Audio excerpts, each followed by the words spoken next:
मी वर्षा. आजच्या एका नवीन व्हिडिओमध्ये तुमचं खूप स्वागत आहे. सो सकाळचं सगळं आवरलंय माझं. चहा झाला, नाश्ता झाला. नाश्त्याला आज पोहे बनवले होते मस्त असं. तर पोहे वगैरे खाऊन झाले, आवरले. तर बाकीचं पण आवरायचं. तर मला जरा थोडासा व्हिडिओ बनवावा. सियाराचं पण आमचं आवरलंय. सियाराचं कसं चाललंय बघा.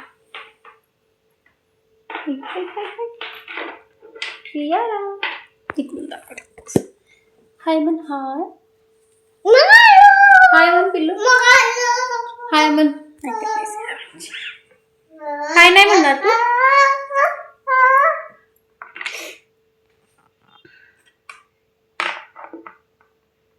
गेला मस्त असं सकाळ सकाळ घरातलं सगळं आवरलं. स्वच्छता वगैरे सगळी झाली. काल आमच्या दोघांचा पण उपवास होता, म्हणजे दर गुरुवारी उपवास असतोच माझा पण आणि ह्यांचा पण.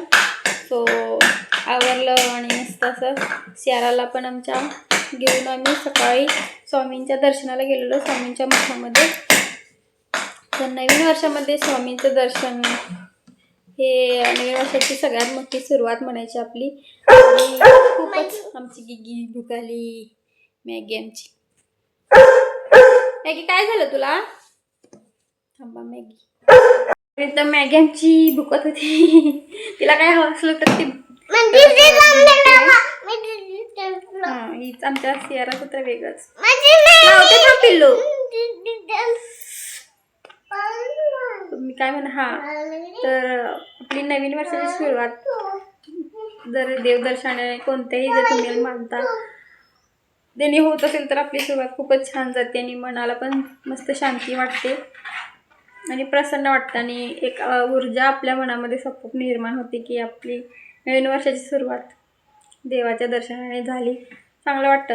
नवीन वर्ष आपण हे मराठी कॅलेंडरनुसार आपण पाडव्यापासून मानतो, पण आता इंग्लिश कॅलेंडर पण आपण यूज करतो, तर ते पण आपण हे करतो. तर त्याची पण सुरुवात आपण चांगलीच केली पाहिजे असं मला वाटतं. एकेकांना असं वाटतं की नाही हे आमचं नवीन वर्ष नाही, पण असं नाही. आपण इंग्लिश कॅलेंडर तर आपण यूज करतोच, तर त्यानुसार पण आपण चाललं पाहिजे.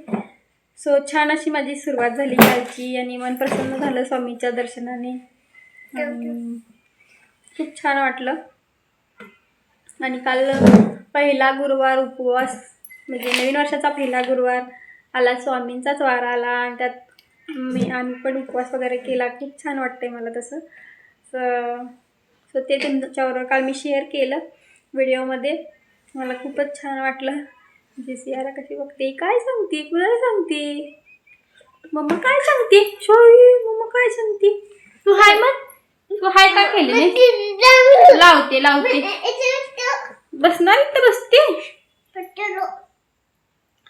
तर तुमची सुरुवात कशी झाली मला कमेंट करून नक्की सांगा. आणि माझे व्हिडिओ तुम्हाला कसे वाटतात ते पण. काय खाल्लंस, खायचं नाही, खालचं काय छिच्ची असते. तर तुमची नवीन वर्षाची सुरुवात कशी झाली मला नक्की कमेंट करून सांगा. आणि माझे व्हिडिओ तुम्हाला कसे वाटतात ते पण सांगा. व्हिडिओमध्ये काही चेंज करायचा म्हणजे पाहिजे का मी असं तुम्हाला वाटत असेल तर सांगा. कुठली म्हणजे रेसिपी मी टाकते, आपण रेसिपी म्हणजे काही प्रोफेशनल रेसिपी वगैरे टाकत नाही. जे मी घरी बनवते ते व्हिडिओमध्ये तुमच्यासोबत शेअर करते की मी दुपारच्या जेवणात किंवा संध्याकाळच्या जेवणात काय केलं हे मी तुम्हाला दाखवते. असं प्रोफेशनल काही माझी रेसिपीचं व्हिडिओ वगैरे असं काही बनवत नाही आहे. बाहेर गेलं तर ते पण दाखवते तुम्हाला. आणि जेवण जे काय रेग्युलरचं बनवते ते पण दाखवते. आता रेग्युलरचं जेच उठते हे करते ते रेग्युलरचे जे आपण कामं करतो ते करतो, ते रोज रोज काय दाखवणार मी. सो म्हणून मग मी रेसिपी पण दाखवत असते. जे काय मी असं काय एक्स्ट्रा सियाराला पहिला लावून देते. सो तुम्हाला कसं वाटतं की मी कोणते व्हिडिओ टाकायला पाहिजे. रेसिपीचे व्हिडिओ माझ्या आत्तापर्यंत टाकलेले तुम्हाला आवडतात का किंवा आवडलेत काय, कसे वाटले ते पण सांगा. आणि व्हिडिओ खूप जण बघतात पण अजून चॅनलला सबस्क्राईब केलं नाही आणि लाईक पण करत नाही, हाईपचं बटन पण दाबत नाही, तर ते पण करा प्लीज. सो त्यामुळे चॅनल माझं जरासं बूस्ट होईल आणि सगळ्यांपर्यंत पोहोचेल. आणि काय चुकत असेल तर कमेंट करून पण सांगा, त्यामध्ये सुधारणा करेन मी. आणखी मग कसे वाटतात व्हिडिओ ते नक्की सांगा मला. तर इथंपर्यंतच व्हिडिओ बनवते आजचा. तर आजचा व्हिडिओ हा छोटासा आवडला असेल तर लाईक, शेअर, कमेंट आणि सबस्क्राईब करायला विसरू नका. बाय, धन्यवाद.